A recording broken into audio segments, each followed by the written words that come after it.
The players are more passionate because they give up their own time to play. I'd play in front of a man who's got, to be honest, and try and impress him. You're part of the club, it's like a family. Most people coming to see non-league are more sort of totally genuine football people. I think once you find non-league football, it's hard to go back. For most football fans, going to a non-league match is on the same to-do list as reading the entire works of Dostoevsky or watching a Lars von Trier triple-header in one sitting. In other words, it's a good idea in principle, and it'll probably make you a better person for doing it, but you're not likely to get round to it anytime soon. Enter James Doe, a man on a mission to tackle that inertia head-on with his no-nonsense call to action, Non-League Day. It's an annual celebration of football outside the Football League and the Premier League.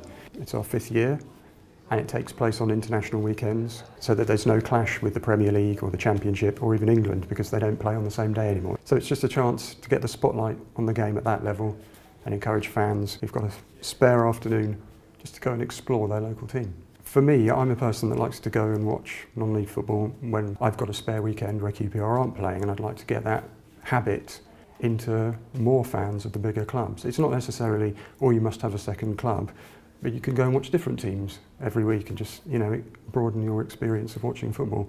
I say, like, I compare it to asking fans to maybe get a more balanced football diet.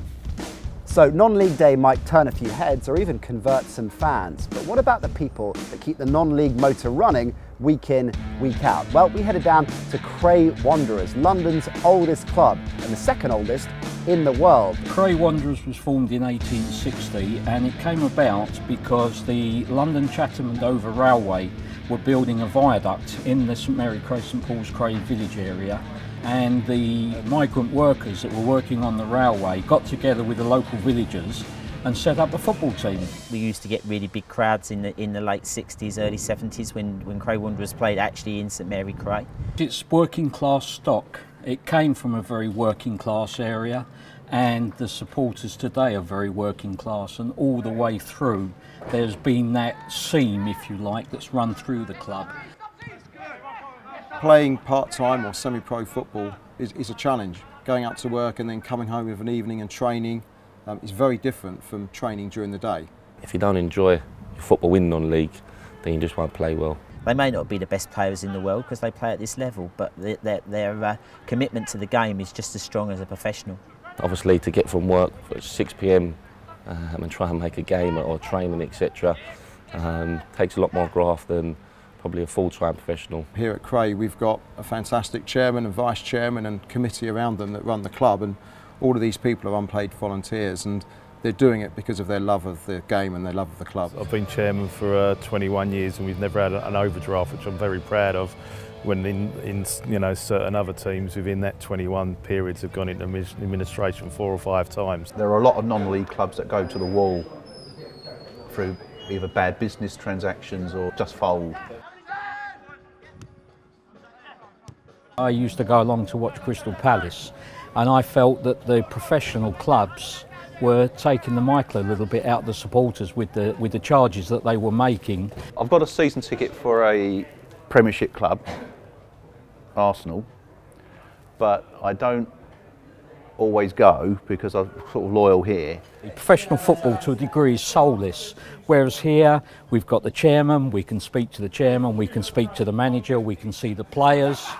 And it's all immediate for you. The spirit and togetherness in non-league football is apparent, and it's something that fans of the bigger clubs are pining for in this modern age of football. But in the face of such stiff competition, it's hard to keep these clubs afloat.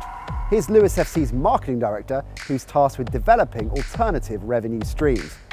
One of the things about Lewes Football Club, since it became wholly community and fan-owned in July 2010, is we're just trying to do things which I think are authentic to the club, authentic to non-league, and also authentic to the town of Lewes. The posters, came about from when we first did the community takeover just over 4 years ago. We were looking to do something different with marketing, and really the theme we kind of came across was trying to link football, non-league football in particular, to other kind of cultural icons, if you wish. So, films you love, LPs, albums you love, books you love, things like that. I think it's really important as a non-league football club that you have to find revenue streams beyond just gate money. I mean, Our total gate net income, and we get some of the best grounds in non-league at our level, is still only around £65,000. That's great, but it's not a huge amount of money.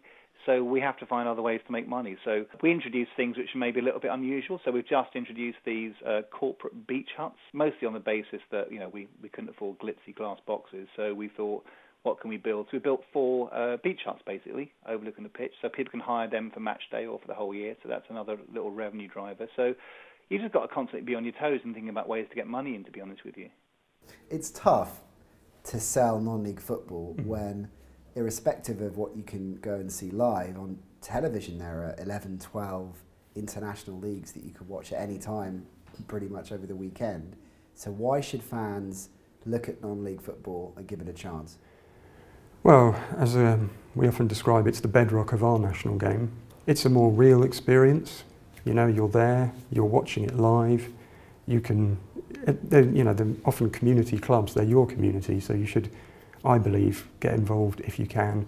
There are plenty of fans who feel that football at the top level has become money obsessed. There are other fans who feel it's become soulless. For those people, I say non-league football is for you. But are you really going to filter down through the leagues to the non-league level if you've become disengaged with the game? And if not, why not? And what about the Premier League? Is there a duty of care from the Premier League to non-league football? Should money be going from them and from the clubs in the Premier League? You know the drill, people. Let us know what you think in the comments below. And if you haven't already, don't forget you can subscribe to our YouTube channel right about here. We'll see you soon.